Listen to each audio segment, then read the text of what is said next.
जानते हैं sir, Khan sir के मामले का सबसे बड़ा झूठ क्या है? जिस गार्ड पे हमला हुआ था उस दिन, वो गार्ड खान सर का गार्ड था ही नहीं। यही नहीं, इस पूरे मामले से जुड़े ऐसे ऐसे तथ्य जिसे आज तक आपको नहीं बताया गया है, उस पर चर्चा करेंगे। लेकिन उससे पहले एक खास आग्रह खान सर के समर्थन वाले लोगों से जो वीडियो देख रहे हैं, साथ में खान सर से भी। सर, मेरे सिर्फ 5 सवाल है। इन 5 सवालों का जवाब अगर मुझे मिल गया तो मैं आज से, अभी से आपके समर्थन में वीडियो बनाना शुरू कर दूंगा। कौन से वो 5 सवाल है? सबसे पहला सवाल तो सर यही है कि उस दिन रात में आपने मीडिया के सामने कहा कि आपके कोचिंग पे हमला हुआ है, आपके गार्ड के ऊपर हमला हुआ है। तो एक बार फिर से आप कंफर्म कर दीजिए कि क्या वो गार्ड आपका गार्ड था। दूसरा सवाल, आपने रात में कहा कि आपके आंखों के सामने 10-12 राउंड गोली चला है। उसके बाद आप एफआईआर में इस बात का जिक्र नहीं करते हैं, इस बात को छुपा लेते हैं। ऐसा आपने क्यों किया? तीसरा सवाल, सर, आपने एफआईआर में इस पूरे घटनाक्रम के बारे में सच क्यों नहीं लिखा? सर, आप एक शिक्षक हैं, आप जो भी करते हैं, आपके छात्र, आपको फॉलो करने वाले लाखों करोड़ लोग जो है उसका अनुपालन करते हैं। अगर आप ही एफआईआर में पूरी घटनाक्रम का जिक्र नहीं करेंगे तो आगे चल के आपसे सीखने वाले लोग जो है वो कानून पे कैसे भरोसा करेंगे और सच चीजों को कानून के सामने कैसे रखेंगे?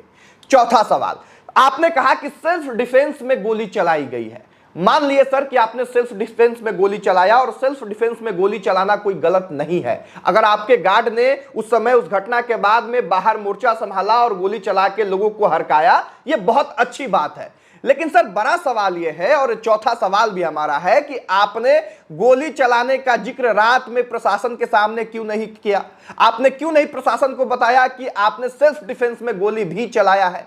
आपने गोली चलाने के बाद जो खोखा बचता है उसे घटना स्थल से क्यों हटाया या हटवाया? पांचवा और आखिरी सवाल, सर, आप कहते हैं कि कम फीस के कारण लोग आपसे परेशान हैं और उसी वजह से आपके कोचिंग के ऊपर हमला हो रहा है।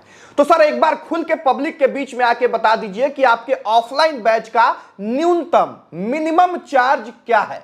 मैं दावे के साथ कहता हूं कि 5,000, 10,000 से कम कोई भी ऑफलाइन बैच का चार्ज नहीं होगा।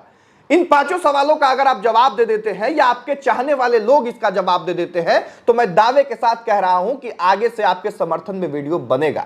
किसी को भी यह पसंद नहीं है कि एक शिक्षक जो बिहार का पहचान बना, एक शिक्षक जो बिहार को बहुत कुछ दिया, उस शिक्षक के खिलाफ में कोई बोले।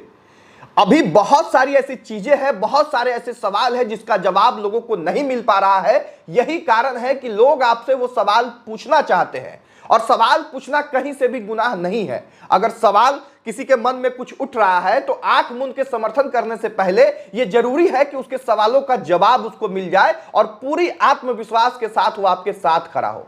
अब आपको हम बताते हैं कि शुरुआत में हमने ये क्यों कहा कि खान सर का वो गार्ड था ही नहीं जिसके साथ मारपीट हुआ है। देखिए, दैनिक भास्कर ने यह खुलासा किया है। वहां के आसपास के लोग जो है वो दैनिक भास्कर को बताते हैं कि वो जो गार्ड है, वो गार्ड खान सर का गार्ड है ही नहीं।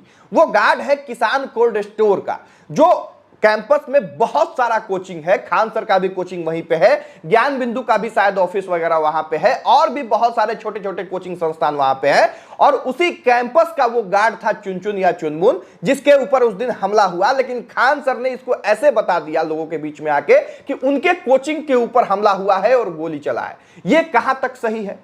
इस गार्ड के बारे में भी जानकारी खान सर को अपने क्लास में देना चाहिए। उसी रिपोर्ट में यह भी बताया गया है कि खान सर के गार्ड जब गोली चलाए, उसके बाद जो गोली का खोखा बचता है, जो घटना स्थल पे एक प्रमाण के रूप में होता है कि गोली चला है, उसे खुद गार्ड के द्वारा ही वहां से हटा दिया गया था। अब यह किसके कहने पे हटाया गया? तथाकथित रूप से कहा जा रहा है कि खान सर ने ही यह सारा कमांड दिया था। अब पता नहीं क्या सच है क्या गलत, हम किसी भी तथ्य का दावा नहीं करते हैं। यह जांच का विषय है, प्रशासन जांच करके पता लगाएगी, जो भी दोषी होंगे उनके ऊपर कार्रवाई होगा। कि अब इस वीडियो को यहीं पे समाप्त करेंगे। आपकी प्रतिक्रिया क्या है इस पूरे मामले में, कमेंट बॉक्स में लिखिएगा। इस वीडियो को शेयर कर दीजिएगा ताकि ज्यादा से ज्यादा लोगों तक ये सवाल पहुंचे, ये तथ्य पहुंचे, जो शायद अब तक लोगों के बीच में नहीं पहुंचा था। बाकी इस वीडियो को यहां तक देखने के लिए बहुत धन्यवाद। जय हिंद।